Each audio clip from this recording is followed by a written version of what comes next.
And so you return. Have you gained a better understanding of the crisis now faced by the First? Better is not the word I would use. Some lands may have been spared the flood, but the survivors live only to suffer. There seems no end to the horrors inflicted by the Sin Eaters. Indeed. Those abominations are a calamity in their own right. And I can well imagine how hopeless the task of eradicating them must seem to you. But after countless battles and untold sacrifice, we have identified a potential weakness. Sin Eaters are drawn to serve the strongest of their kind, a class of creature we call Lightwardens. And from what we have been able to ascertain, only a handful of these entities exist.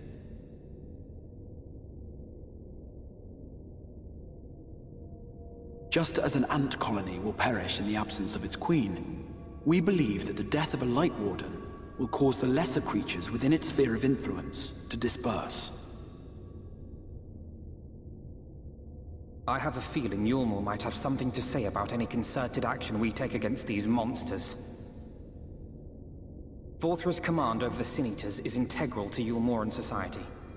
In seeming to guarantee his people's safety, it guarantees their obedience. He will not take kindly to us depriving him of such useful allies. Agreed.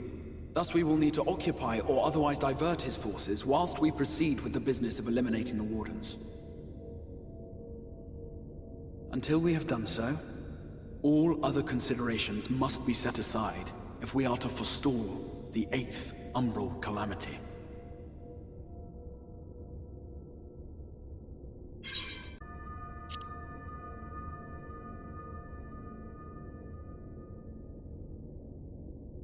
Your uncertainty is understandable, given the circumstances. Perhaps a more detailed explanation is in order. To begin at the beginning, then.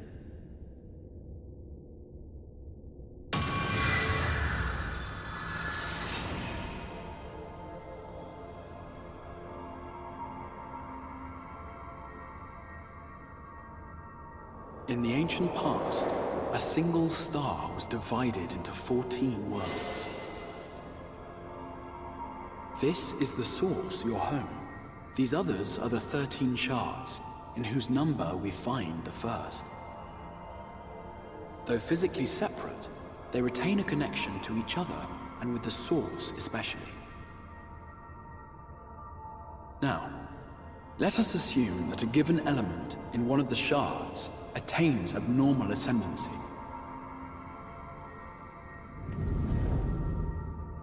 Just as water will flow from the highest point to the lowest, the excess energy will begin trickling into the source.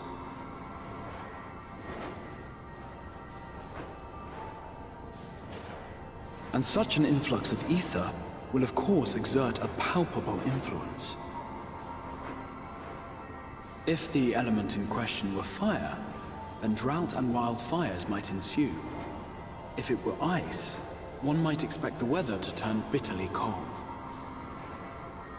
As ether continues to pour in, such phenomena will become more and more extreme, until eventually, a single, untimely event triggers a disaster which cracks the barrier dividing the two worlds.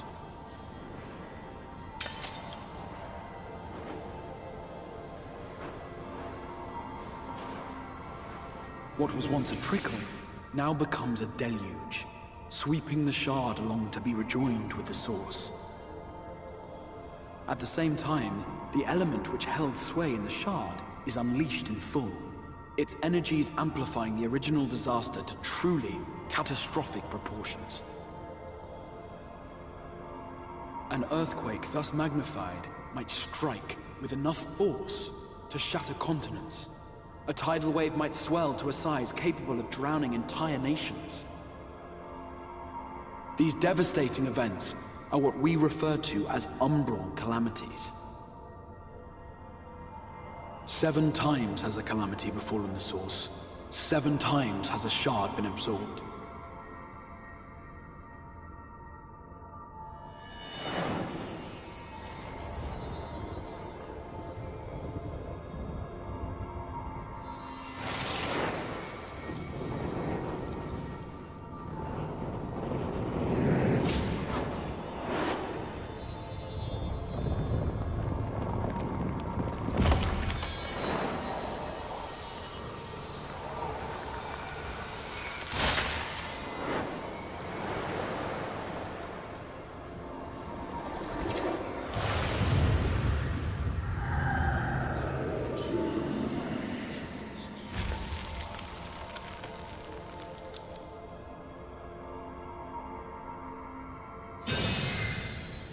At present, the light-drowned realm of the First stands perilously close to meeting the conditions for a rejoining. It is the Sin Eaters who are to blame for the Light's continued dominance. In addition to attracting their lesser kin, the Lightwardens I mentioned earlier radiate ether, saturating every corner of their territory with light. Even here in the flood-spared region of Norvrant, their influence is strong enough to banish night from the sky.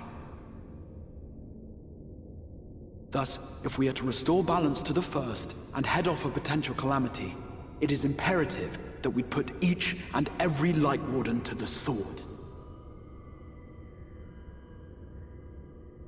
We've been doing our best to take the fight to the enemy ever since we first heard the Exarch's explanation. Though we have yet to claim any meaningful victories if truth be told. Apart from being confoundingly elusive, the Lightwardens possess a troublesome quality which compelled us to delay our plans until such time as you arrived.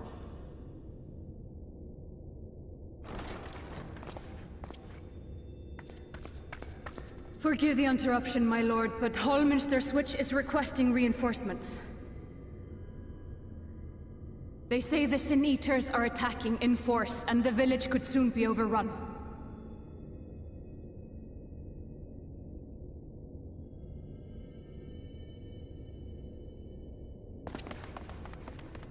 Alert the guard. We should be prepared in case the fighting reaches the Crystarium. You have command of our forces in the field, Captain, but hold off on entering the town until I arrive. That goes for Alphino and Alize as well. My lord.